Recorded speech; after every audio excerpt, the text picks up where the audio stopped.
Seja muito bem-vinda, seja muito bem-vindo ao meu podcast Caminhos de Cura, lições de um cirurgião oncológico e robótico para mulheres no combate ao câncer. Eu sou o Dr. Alex Bruno, eu sou cirurgião robótico em câncer, formado pelo Instituto Nacional de Câncer, e eu faço cirurgias para recuperar meus pacientes, para curar e controlar o câncer, mas acima de tudo, o que eu opero é gente. E o que eu gosto mesmo, de verdade, é ajudar as minhas pacientes a enfrentarem o câncer de uma maneira melhor e recuperarem a sua vida de uma forma melhor. Além de prevenção do câncer, aqui eu também vou falar sobre tratamento e as atitudes e conhecimentos para vivenciar de uma forma melhor esse desafio. Então vamos juntos trilhar um caminho de esperança e de cura. Eu queria dar as boas-vindas a todos que estão entrando aí, em especial a doutora Tainan, que é oncologista clínica e oncogeneticista, e a gente vai falar aqui de um assunto muito interessante, que é sobre o câncer ginecológico hereditário e o aconselhamento genético. Então, por isso eu trouxe aí a Tainan. Vou me apresentar aqui, eu sou cirurgião oncológico, sou formado na UFES como médico, assim como a doutora Tainan, e fiz a minha formação de cirurgia oncológica no Instituto Nacional de Câncer. E, no momento, a gente está vivendo uma revolução no entendimento genético-molecular dos tumores. Cada dia mais a gente está entendendo a origem dos tumores e assim a gente está conseguindo levar mais medidas de prevenção, diagnóstico precoce e tratamento cada vez mais específico para o tipo de câncer específico, com melhores resultados e com menores efeitos colaterais. Isso a gente está vivendo isso nos últimos anos e hoje a gente sabe que a oncogeneticista, a oncogenética, ela vai nos ajudar a entender melhor como que funciona essa investigação do câncer familiar e como que é, para que serve, como que é feito o aconselhamento genético. Então, hoje nós vamos falar mais voltado para câncer ginecológico. Muitos pacientes meus, elas têm essa preocupação em saber: será que a minha filha ou meus filhos também vão ter câncer? Eu não tenho câncer, mas eu tenho familiares que tiveram câncer. Será que esses familiares, então, passaram por herança genética do DNA que está nas nossas células?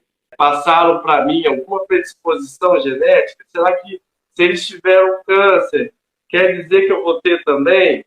E outra, será que se eu souber que eu tenho um gene mutado, né, uma mutação gênica de um gene que vai me predispor a ter um câncer, será que eu vou ter um câncer 100% das vezes? O que eu tenho que fazer para não ter um câncer? É 100% que a pessoa vai ter um câncer? Isso tudo a gente vai responder na nossa live de hoje. Então, mais uma vez, eu quero dar as boas-vindas para a doutora Tainan, que é oncologista clínica e oncogeneticista. E, em primeiro lugar, Tainan, eu queria que você respondesse aqui para a gente por que você escolheu essas duas especialidades e o que cada uma delas faz, para a gente começar a se situar aqui na nossa live. Primeiro, obrigada pelo convite, Alex. Apresentar também um pouquinho da minha formação, igual você falou, né? Também fiz medicina na UFES, eu fiz oncologia clínica no AC Camargo, e a parte de oncogenética, né, do estudo das síndromes de predisposição ao câncer hereditário, eu fiz no Albert Einstein. Na verdade, assim, sempre gostei de atender o paciente da parte clínica, de consultório e tudo, e a oncologia me chamou muita atenção já desde a residência de clínica médica. Então, muita gente me pergunta, mas por que você escolheu essa área, uma área tão sofrida, né? As pessoas com câncer, você também lida com isso.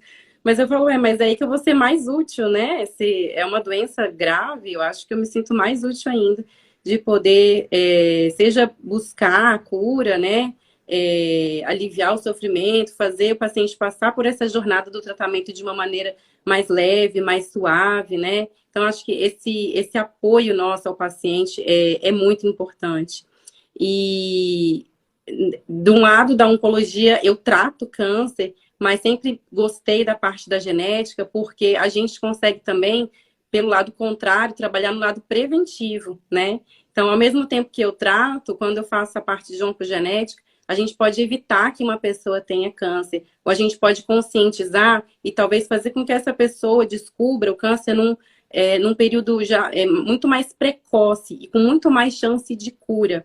Então, eu acho que, para mim, uma coisa completa a outra. Que legal. Essa missão nossa, né, ela se faz cada vez mais nobre. À medida que quanto mais o paciente precisa de você, mais aí que você consegue ajudá-lo e assim, dar o tratamento, né, e dar o apoio, inclusive para essas questões, né, do câncer hereditário, que também causam bastante medo. Até mesmo uma pessoa que não tem câncer, mas tem uma síndrome hereditária, como que ela pode ser apoiada e encorajada a viver a sua vida, a se prevenir, até porque, até mesmo, né, eu me vi falando isso para paciente, até o conhecimento dessa doença, dessa síndrome, dessa mutação, vai te ajudar a viver melhor, vai te ajudar ao cuidar melhor da sua saúde, você vai estar também prevenindo outras doenças, outros tumores. A gente também vai explicar porque cada síndrome também ela predispõe a certos tipos de tumores, não são a todos os tumores. Então, ao cuidar do seu corpo, você também está também diminuindo a chance de câncer, mas também, se você reduzir a obesidade, por exemplo, você está cuidando da parte cardiovascular, está evitando diabetes, está evitando uma série de coisas. Está evitando o estresse, por exemplo, se você faz atividade física. E o câncer em si é um conjunto de doenças que envolve mais de 100 tipos de tumores, né, em várias partes do corpo. Mas quando a gente vai estudar cada tipo desses tumores, ainda mais agora, do ponto de vista genético molecular, cada tumor se subdivide. E cada vez mais a medicina vai evoluindo para cada subtipo de tumor a gente encontrar um melhor tratamento. Às vezes é por isso que uma quimioterapia funciona para um paciente e não funciona para outro. Poxa, mas esse paciente então que não está funcionando, o que a gente pode fazer por ele? Então a evolução da medicina com as terapias de precisão, que são essas terapias dirigidas a algum problema, algum ponto fraco do tumor, que a gente vai ali dirigir ao nosso tratamento para tentar reverter esse tumor. A gente sabe que 90% dos tumores são causados, são chamados tumores esporádicos. Eles são causados por uma junção de fatores ambientais, com hábitos de vida, por exemplo, fumo, tabagismo, etilismo, a pessoa que vive estressada, que não faz atividade física, que se alimenta mal, que não come fibras, que come muita carne vermelha, alimentos embutidos, industrializados, processados, ultraprocessados, ou se expõe, né, a alguma poluente, alguma coisa. Não quer dizer, né, que a pessoa ativamente sabe que ela vai ter um câncer, mas daí aqui a nossa função de falar, de conscientizar a população que 90% dos casos do câncer ele é evitável a pessoa cuidando melhor da saúde. E também esses 10% dos pacientes que a Tainá vai falar agora para a gente, que tem um câncer hereditário, né, esses 10%, eles também podem seguir esses mesmos cuidados com a saúde, vai ter um pouco mais de cuidado com relação a cada subtipo de gene, né, que foi encontrado ali, que está alterado, específico, vai ter um cuidado a mais, sim, mas de maneira geral também vai poder cuidar melhor da saúde. Então, a segunda pergunta aqui Tainá, o que é o câncer hereditário? Então, como você falou, né, a maior parte dos tumores, eles são causados, né, a gente chama de esporádicos, que eles são causados por uma interação, né, seja de estilo de vida, agentes carcinógenos, né, mas eu costumo dizer o seguinte, todo câncer é genético, mas nem todo câncer é hereditário, né? O que isso significa? Ele é genético porque ele vem de mutações no DNA daquela célula que faz surgir o câncer. Mas tem uma diferença, né? Na maioria das pessoas, aquela mutação surge somente naquele órgão aonde está o câncer. Já a pessoa que tem uma síndrome de predisposição hereditária ao câncer, ela nasce com uma mutação, geralmente em um gene, né? Na maioria das vezes um gene de reparo do DNA, e por uma deficiência na função do reparo do DNA, essa pessoa ela fica mais predisposta a ter determinados tipos de câncer. É claro que a gente está falando de dezenas de genes diferentes e que podem predispor a doenças diferentes. Na maioria das vezes, isso é herdado do pai, né, ou da mãe. Na grande maioria das vezes também a chance de passar isso para os filhos é de 50%.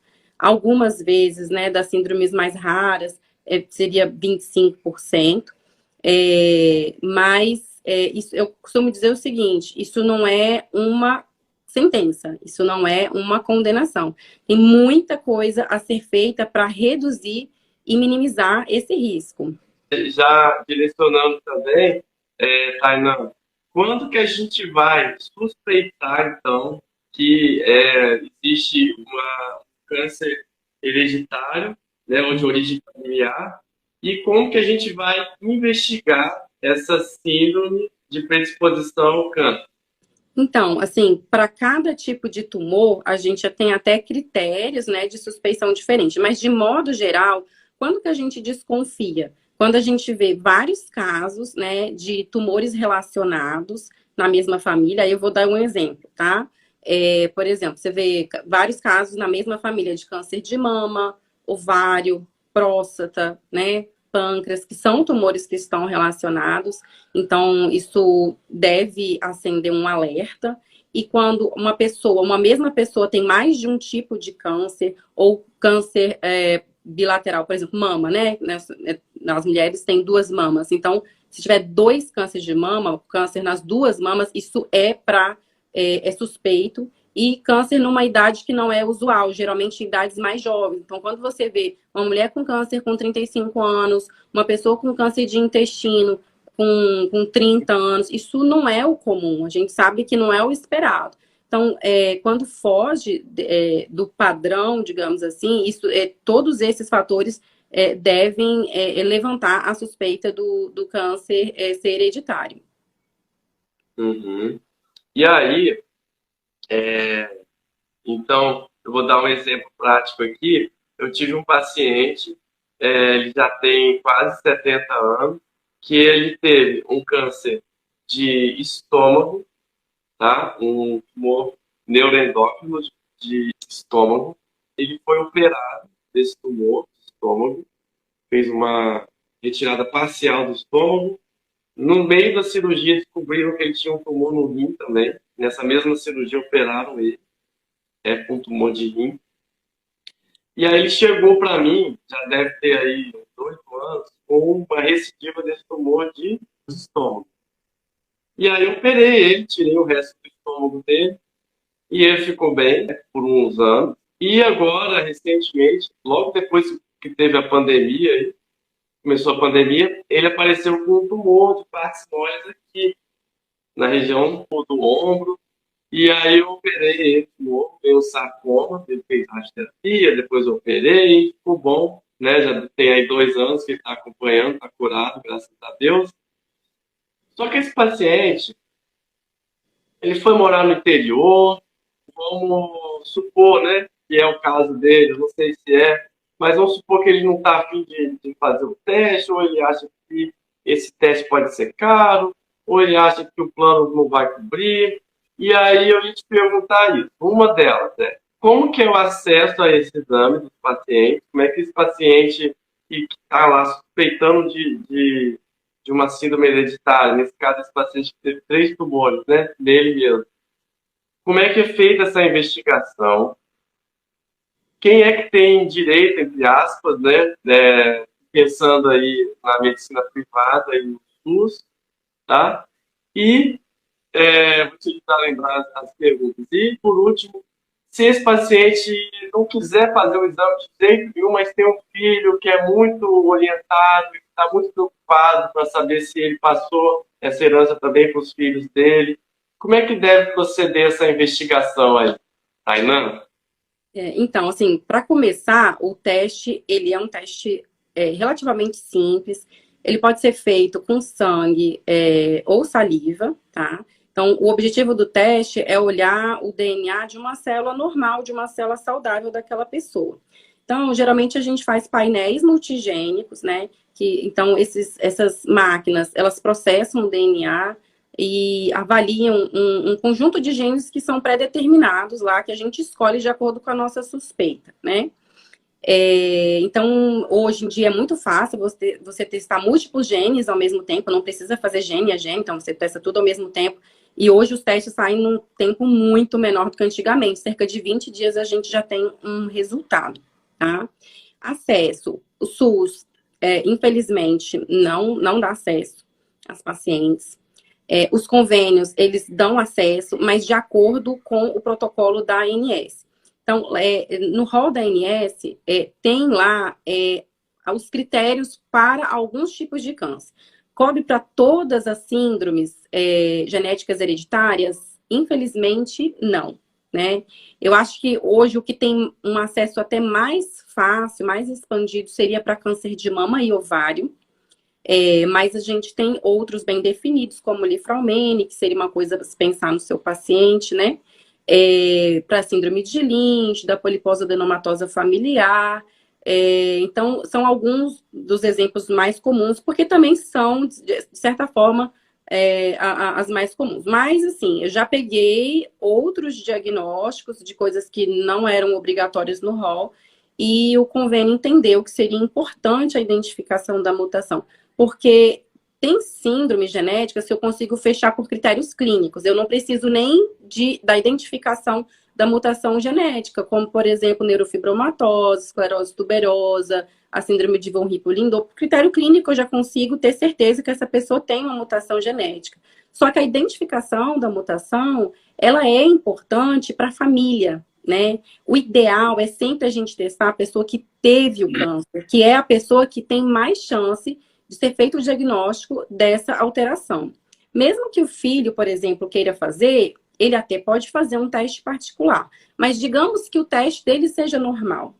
Eu não vou saber se o pai realmente tinha alguma síndrome hereditária ou não. E eu perco a chance de rastrear os demais familiares. Porque uma vez identificada uma mutação, a gente pode fazer um rastreio em todos os familiares de primeiro, segundo e terceiro grau. Então, você pode testar os irmãos, os primos, os tios, os pais, né? Até os netos. Então, eu acho que é importante que a pessoa que não está, digamos assim, a fim de fazer o teste, que pelo menos ela passe por um aconselhamento genético para entender os prós e contras de fazer ou não fazer o teste. Então, eu já vi muita gente falar, olha, eu quando eu explico a situação, a pessoa fala, não vou fazer, não é nem por mim, mas é pelos meus filhos. Então, às vezes, eu explico que, mesmo para aquela pessoa, pode ter outros benefícios. Hoje, então, para mama, ovário, próstata, pâncreas, a gente tem terapias alvos de acordo com algumas mutações. Então, assim, para a síndrome de Lynch, por exemplo, a gente sabe que tem uma sensibilidade muito aumentada à imunoterapia. Para a mutação do BRCA1 e 2, a gente tem os inibidores de PARP, né, como o olaparib, por exemplo, o niraparib. Então, além de tudo, isso pode beneficiar o tratamento da pessoa também. Isso vai ser cada vez mais frequente, né, porque a medicina personalizada, ela está em desenvolvimento contínuo e cada dia traz mais drogas para gente de mutação genética, sejam mutações que estão presentes na pessoa toda, porque com certeza vai estar no tumor também, ou quando a mutação estiver presente somente no tumor. Uhum. Nossa, muito bom.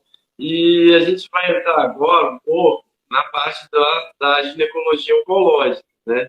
Então, o câncer de mama é o tipo de câncer mais comum nas mulheres. A gente tem que lembrar que o câncer mais comum na população em geral é o câncer de pele, mas quando a gente vai para homem e mulher, o primeiro lugar nas mulheres é o câncer de mama.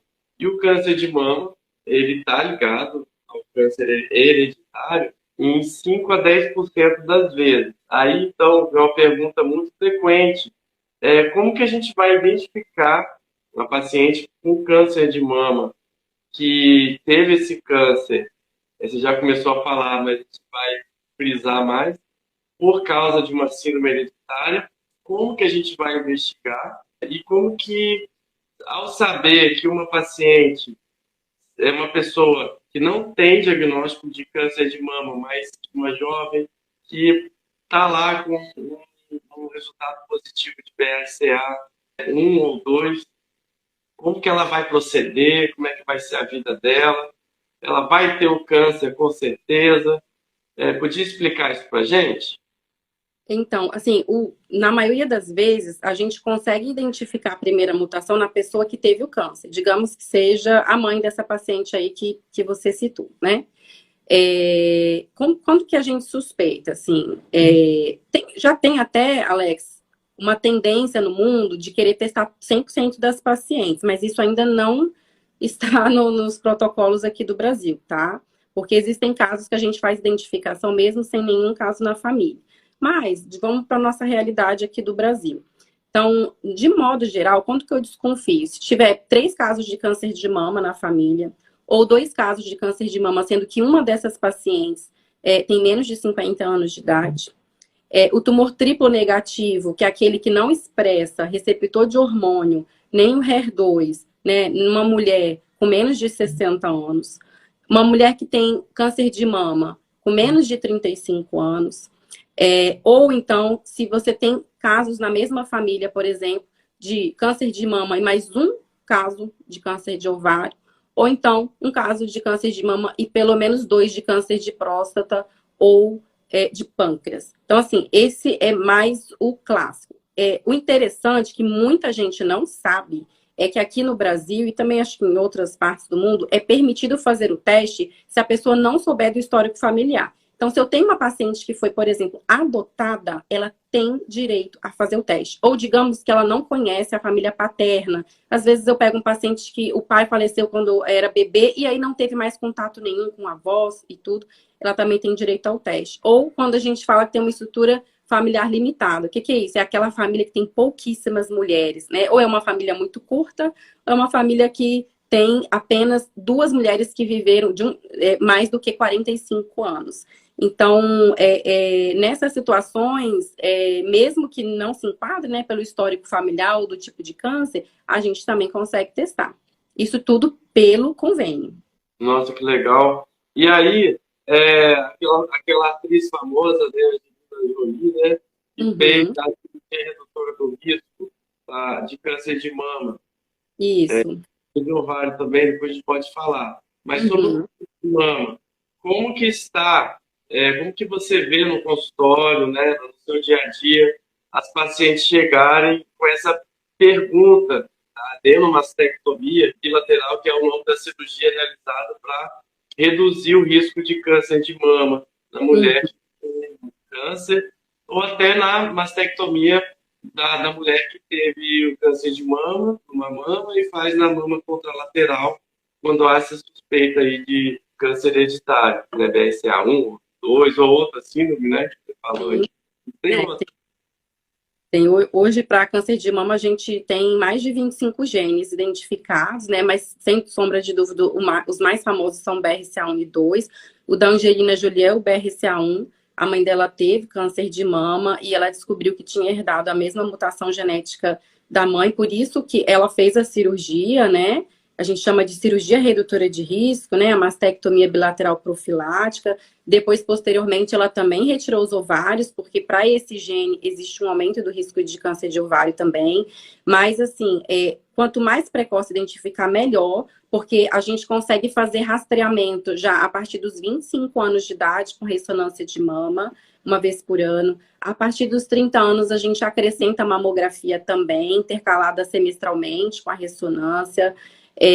Com 35, a gente, apesar de ter menos evidência, mas a gente acaba rastreando aí de 6 a 6 meses o ovário com ultrassom transvaginal e o marcador tumoral, que é o CA 125. E a gente sempre discute com a mulher a possibilidade da cirurgia, né?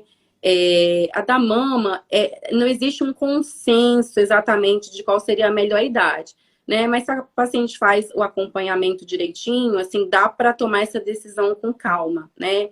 Uma coisa que às vezes a gente olha é qual foi a idade do familiar mais jovem acometido na família. Então, vamos supor que a pessoa mais jovem daquela família que teve câncer de mama, ela teve com 40 anos.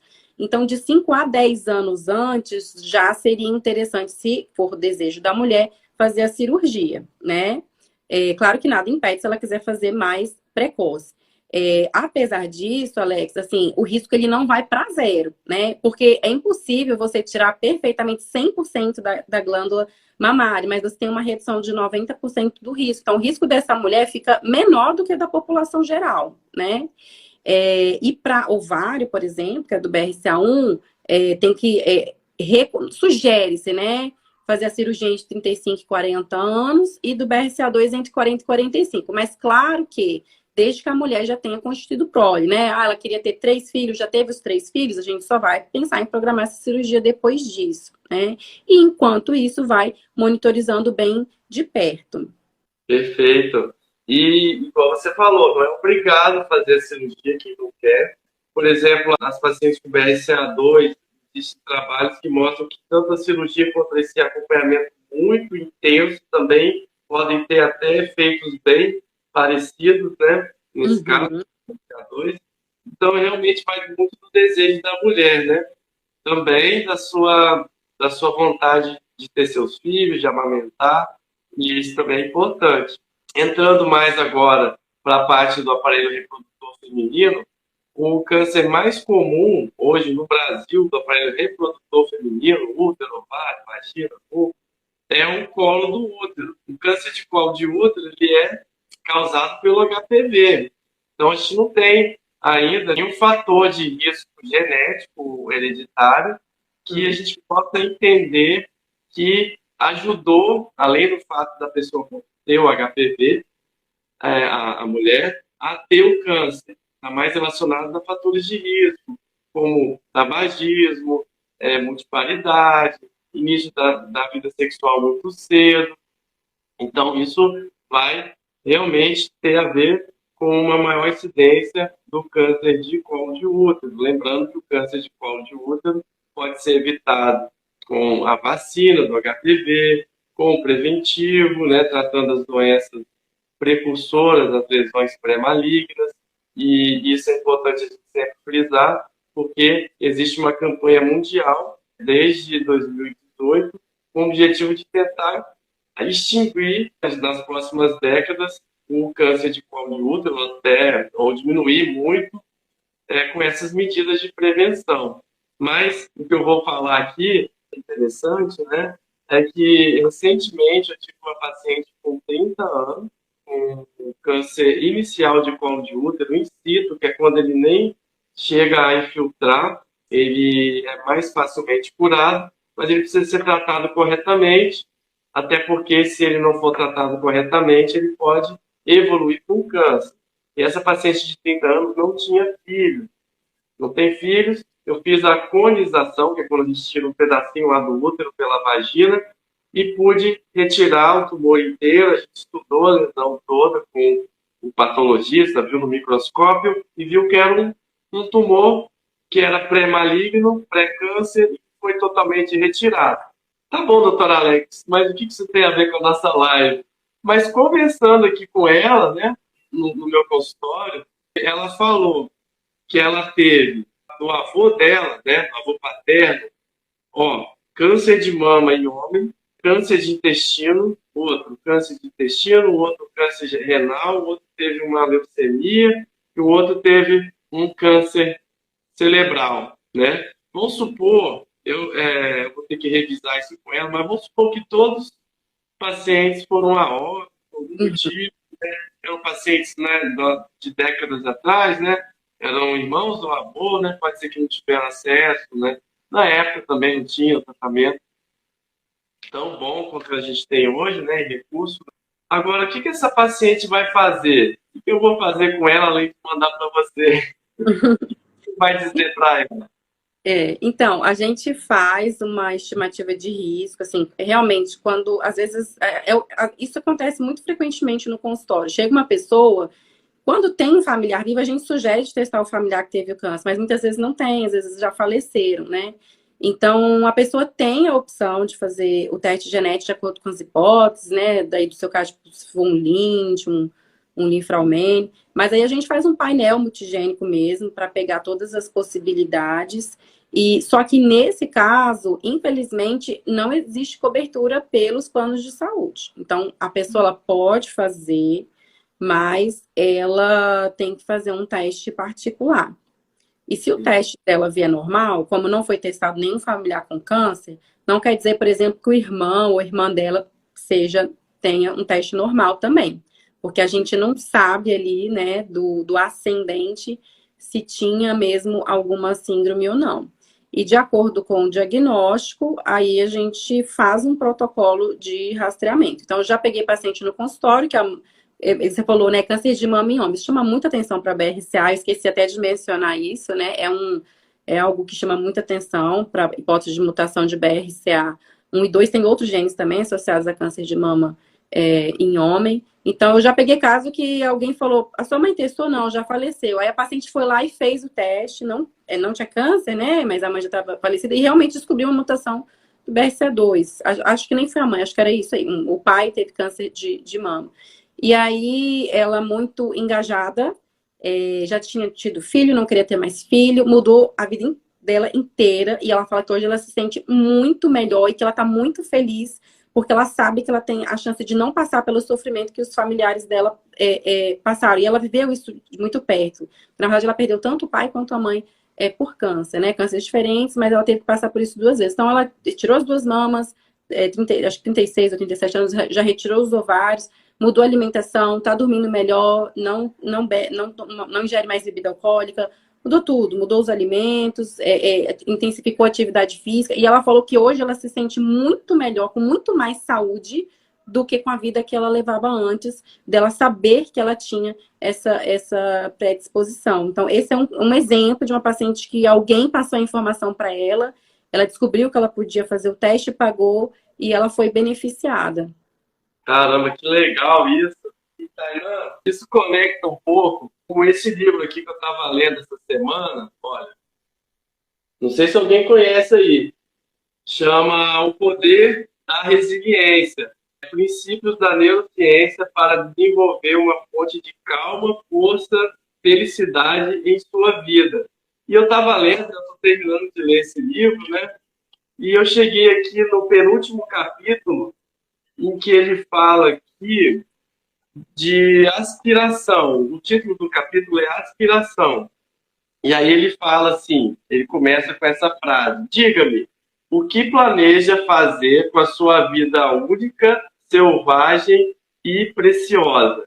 Então ele faz aqui uma reflexão que, embora a gente sempre está fazendo planos para o futuro, a gente tem que cuidar do nosso presente. Ele fala aqui também dos nossos sonhos, né, das nossas aspirações, e ele vai falando aqui também do apego que a gente pode ter com o resultado. Então, alguém que tem um diagnóstico, uma suspeita e confirmação, igual você falou, de uma síndrome genética, ela pode... Tem 2 caminhos. Ou ela ficar focando que ela vai ter câncer com certeza, ou ela focar que sim, peraí, aceitar que ela pode ter o câncer, mas ao aceitar essa derrota, a chance dela ter uma vitória é muito maior. Então, quando a gente aceita na nossa vida, ele faz uma reflexão para a nossa vida, quando a gente aceita o fracasso, que o fracasso inevitavelmente ele vai acontecer, ou ele pode acontecer, a gente não tem controle sobre isso, mas quando a gente aceita que ele pode acontecer, a gente toma parte e ativamente faz o que é preciso fazer, a chance do sucesso é maior. Então, conecta um pouco com o que você falou aí dessa paciente, muito interessante. E eu recomendo aí, outro dia eu posso falar mais desse livro, que é muito legal, pode ser expandido para várias áreas oncológicas, mas ele conectou um pouco, eu estava lendo esse assunto essa semana, e me fez bem vivo, né, quando eu li isso daí, eu lembrei da live de hoje, né? E aí, Tainan, passando agora para câncer de ovário, que você já falou bastante, o câncer de ovário é o oitavo tipo de câncer mais comum nas mulheres, corresponde a 3% dos cânceres nas mulheres, né? E o ovário, o câncer de ovário, ele tem uma alta letalidade, ele está muito relacionado à morte mesmo, né? A baixos índices de cura, infelizmente, porque em 70% das vezes as mulheres são diagnosticadas em estágio mais avançado. Por quê? Sabe-se também que não existe um rastreamento eficaz, então, igual o câncer de mama, que faz a mamografia, a gente consegue rastrear e descobrir o câncer bem no iníciozinho, antes dele ser sintomático ou antes dele ser palpável, e aí você opera e resolve o problema. No câncer de ovário isso não é tão fácil de fazer, apesar de vários estudos já terem mostrado que a gente não conseguiu ainda, mesmo fazendo ultrassons ou exames, né, a gente ainda não conseguiu. Mas o que eu quero falar é que, por outro lado, 25% dos casos, né, um em cada quatro, está relacionado a alguma síndrome de câncer hereditário. E aí, por isso, vai a pergunta, né, que a gente está falando de prevenção, e quando a gente descobre um gene de predisposição a câncer, a gente consegue prevenir de maneira melhor, de uma maneira mais fácil de entender, para isso serve também testes genéticos. Então, para essa paciente com câncer de ovário, ela precisa fazer esse teste, quem tem que fazer e por que fazer? Quais serão os benefícios de fazer? A gente já falou um pouquinho, mas aí você pode falar mais um pouco. Ao contrário do câncer de mama, né, que a gente falou que fica entre 5%, provavelmente hoje, com o nosso conhecimento, mais perto de 10%, só que são hereditários, já o ovário não, essa frequência ela é bem maior, né, como você já citou. Então, hoje, todas as mulheres com câncer de ovário, do tipo que a gente fala epitelial, os carcinomas, né, devem fazer o teste genético. Então, 100% das pacientes devem fazer. Exatamente por ser um tumor mais associado à questão hereditária, né? Então, isso eu vejo muita gente aí que realmente não sabe disso, né? Tem muito até profissional, às vezes, que não sabe que existe essa indicação e fala, não precisa fazer porque não tem nenhum caso na família. Não precisa de nenhum outro caso na família, de nenhum tipo de câncer, para a gente indicar o teste genético. E os convênios pagam, tá? Nunca tive dificuldade de autorização porque está no rol da ANS. A vantagem é porque, dependendo do gene, você sabe que tem outros riscos associados, né? Como, por exemplo, mama. Se a gente, por exemplo, descobre um Lynch, também você vai pensar em câncer também de intestino, estômago, então às vezes tem protocolos de colonoscopia, endoscopia, então tem outros riscos associados a depender desse gene.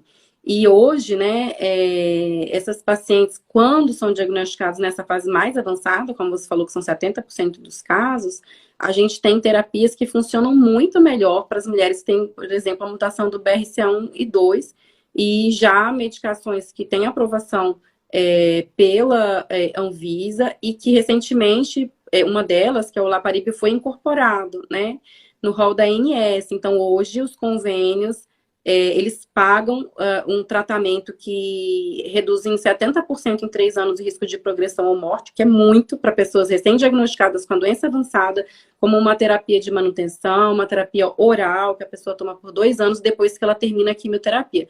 Então, isso tem um impacto, assim, muito grande, né, na qualidade de vida e na sobrevida dessas pacientes. E para aquelas que diagnosticam mais precoce, a oportunidade de fazer outras prevenções.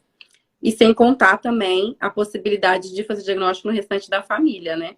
De tentar diagnosticar em quem ainda não teve câncer.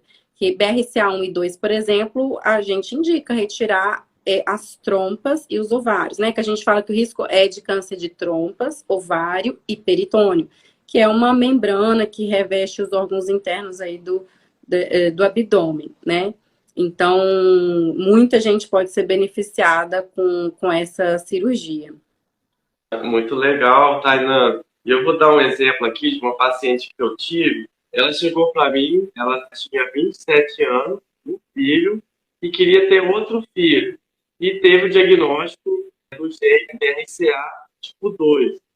E ela chegou aqui para mim, eu faço muito gineco-oncologia, então ela chegou aqui no meu consultório um cisto anexial, um cisto de ovário, do lado esquerdo suspeito para neoplasia de ovário, com uma alteração do CA-125, que é o marcador tumoral, que não significa 100% que é câncer, mas ele ajuda a gente a definir o que fazer com aquela informação. E ela tinha também um cisto no outro ovário, do lado contralateral direito, mas que eram inocentes. Então, eu propus para ela uma cirurgia por robótica, que é uma cirurgia minimamente invasiva, para a mulher jovem.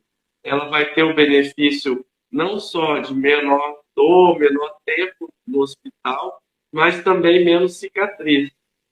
Essa paciente, ela queria ter um filho, então ela foi, fez um aconselhamento com a médica da medicina reprodutora com relação às possibilidades dela tirar ou não o ovário.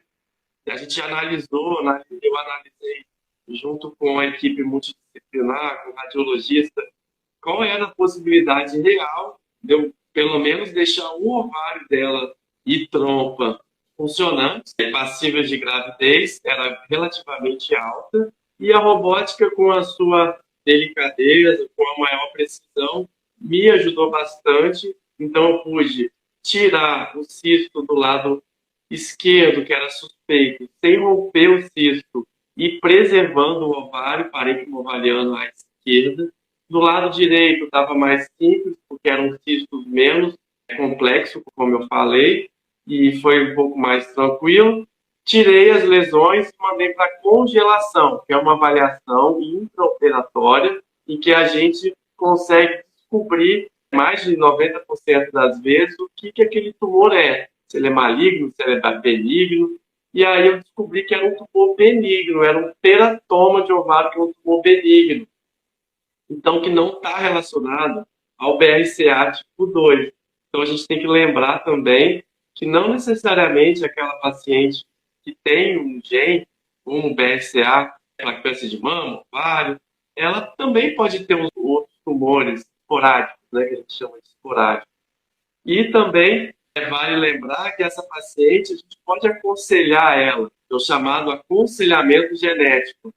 Mediante ao aconselhamento genético, ela pode manter os ovários, né, já que ela tem 27 anos, ter os filhinhos dela, né, e ela é BRCA2, quando chegar com 40, 45 anos, ela vai realmente ser encorajada a fazer a cirurgia redutora de risco com salpingoforectomia bilateral.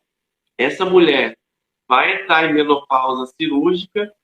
Hoje sabe-se também, se ela não tem nenhum tipo de risco, não tem nenhum tipo de suspeita de câncer de mama, ela pode fazer a terapia hormonal com muito critério, com muito acompanhamento, mas com segurança, até pelo menos a idade que ela entraria em menopausa. Isso também cuida das mulheres com relação à osteoporose, à secura vaginal, a dificuldade de ter relação, né? Enfim, a paciente, como a gente falou, ela precisa viver bem da melhor maneira possível, e para isso serve o aconselhamento genético. Então, a pergunta próxima é essa, Tainan. O que é aconselhamento genético? Então, na consulta de aconselhamento genético, a gente estuda o histórico familiar, né? Geralmente faz um que a gente chama heredograma, que é a famosa árvore genealógica. O que a gente precisa de informação, que é até importante que o paciente saiba disso antes de ir numa consulta. Saber de todos os casos de câncer na família, que tipo de câncer e em que idade que apareceu o câncer. Então, às vezes, para fazer o heredograma, a gente pergunta quantos irmãos tem seu pai? A pessoa já fica assim, né? Não sei, ou seu tio, seu avô.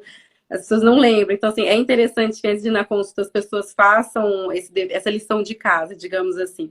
né, de saber quantos membros realmente estão na família, conversar com a mãe, com a avó, com a tia. Sempre tem uma pessoa que sabe da vida de todo mundo na família, né, que vai saber passar as informações. E aí, de acordo com isso, a gente faz um estudo de uma avaliação de risco, se realmente essa pessoa tem um risco aumentado ou não de ter uma síndrome de predisposição hereditária ao câncer ou não. E de acordo com isso, a gente avalia se há a necessidade de fazer algum teste genético, né? Se é um paciente oncológico mesmo que já tem o câncer, como eu te falei, é mais fácil para indicar o teste, né? Mas, no caso da família, a gente abre exceção quando a gente vê que é altamente sugestivo mesmo, mas não tem essa oportunidade, ou porque a pessoa não quer testar, ou porque a pessoa já faleceu. Então, no aconselhamento, a gente explica o que é o teste, quais são as possibilidades de resultados e o que a gente faz com aquilo depois. Então, quando eu faço aconselhamento genético, eu não faço só o diagnóstico, né? Como eu sou oncologista também, eu consigo a gente consegue fazer uma programação, por exemplo, de rastreio, indicação de cirurgia ou não, do melhor momento para cada coisa, ou quando vem encaminhado por outro colega, a gente consegue passar essas informações e essa orientação para o colega, porque, querendo ou não, ainda tem muita dúvida em relação a isso. Então, às vezes, algum colega até me tirou dúvida comigo de um paciente que eu nem atendi, me ajuda aqui a interpretar esse teste, porque passou no geneticista, ele deu esse teste e o médico não sabe o que fazer com aquilo. Então, a gente avalia também, tem o aconselhamento que a gente chama pós-teste, depois que tem esse resultado, o que eu vou fazer com aquela informação? E aí a gente orienta tanto o paciente quanto os familiares, né? Costumo fazer um relatório para a família e um outro relatório para o médico que encaminhou. Legal, bacana. Entrando agora no câncer de endométrio, mais comum nas mulheres, o câncer de endométrio ele está ligado à obesidade. Então, se a gente trata a obesidade e o sobrepeso, a gente consegue reduzir no mínimo em 30% a chance do câncer de endométrio. E o câncer de endométrio está ligado à síndrome de predisposição hereditária ao câncer em 5 a 12% dos casos. Então, a minha pergunta é essa para você, Tainã. Como identificar essas pacientes com câncer de endométrio que tem uma síndrome hereditária para aconselhar a filha, para aconselhar o filho, o que vai aconselhar o filho também, e por que é importante fazer esse teste, identificar o gene, porque normalmente quando faz a investigação dos demais parentes, né, igual você falou, até terceiro grau, no mínimo a gente acha de 3 a 4 pacientes que também possuem a mutação e que vão se beneficiar dessa informação para prevenir o câncer, e às vezes mais de um tipo de câncer. Então, assim, tem duas síndromes que seriam mais associadas a câncer de endométrio, assim, que outros genes são menos importantes. A mais importante de todas é a síndrome de Lynch, que pode, a depender do gene, porque a síndrome de Lynch não é causada por mutação em apenas um gene, a gente avalia 5 genes, então, dependendo ali, o risco pode chegar até 45%, é um risco bem alto, né, de ter câncer de endométrio. Inclusive, nessa síndrome de Lynch, isso também aumenta o risco de câncer de intestino antes dos 50 anos de idade e de câncer de endométrio antes dos 50 anos de idade. Então, assim que a mulher completa a prole, a gente também indica retirar o útero, aí não é só as trompas e os ovários. Como aumentam em até mais ou menos 15, 17% o risco de câncer de ovário também, aí a gente acaba indicando a cirurgia completa, né? Retira, faz a histerectomia, que é a retirada do útero e dos ovários, né? De preferência, claro, antes dessa idade, dos 50 anos. A síndrome de Cowden, por exemplo, que é da mutação do PTEN, ela predispõe a câncer de mama em até 85% dos casos, câncer de tireoide, dentre outras alterações. Então, a gente tem que realmente olhar esse histórico familiar para pensar qual síndrome. Agora, todas as mulheres com câncer de endométrio até 50 anos de idade, elas devem fazer um teste de rastreio, pelo menos na peça cirúrgica, tá? Ali no tumor, que é uma pesquisa que a gente fala de instabilidade, de microsatélites, que se ela vier positiva, isso reforça a indicação do teste para síndrome de Lynch. Então é muita coisa que a gente pode fazer, né? E o oncogeneticista, a doutora Tainã, pode nos ajudar e muito né? Eu queria, a gente está chegando já próximo ao final da live, Tainan. Eu queria que você pudesse falar aí como é que faz para te procurar. A pessoa precisa de um encaminhamento, é só ir lá, né? Chegar lá e a doutora Tainan, ela atende, pode marcar uma consulta com ela. Como é que funciona, doutora? A maioria dos pacientes acabam vindo encaminhados por outros médicos, por outros colegas, sejam colegas oncologistas ou mesmo cirurgiões, né? Mas claro que o paciente, percebendo essa necessidade de aconselhamento, seja pelo histórico familiar ou por ter tido câncer, qualquer tipo de câncer, ele pode sim marcar uma consulta para passar por esse aconselhamento e a gente avalia se tem necessidade mesmo de fazer alguma investigação adicional ou não. Eu esqueci de mencionar que no aconselhamento genético a gente avalia também o risco de transmitir para os filhos, tá? Então depende da síndrome, que isso é um grande questionamento, e hoje no Brasil é permitido fazer inseminação artificial e seleção de embrião. Claro que, assim, isso vai da crença da pessoa, tem gente que não tô falando que, né, tem que fazer, tem gente que prefere não ter filho para não ter o risco de ter uma mutação. Claro que isso é uma decisão muito pessoal, mas é possível que a pessoa consiga ter um filho sem a mutação genética, tá? Então, isso já é permitido aqui, mas claro que com uso de tecnologia, né? Então, a gente calcula todos esses riscos e avalia todas as maneiras de prevenção também. Legal. E aí vai envolver também o estudo da árvore genealógica do parceiro, né? Do pai, da mãe.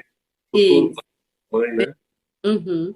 Eu quero agradecer muito a presença da doutora Tainan, que veio aqui gentilmente dar muito uma aula aqui sensacional pra gente. Obrigada mais uma vez pelo convite. Com Deus. Obrigado, Tainan. Tudo de bom. Até mais, gente.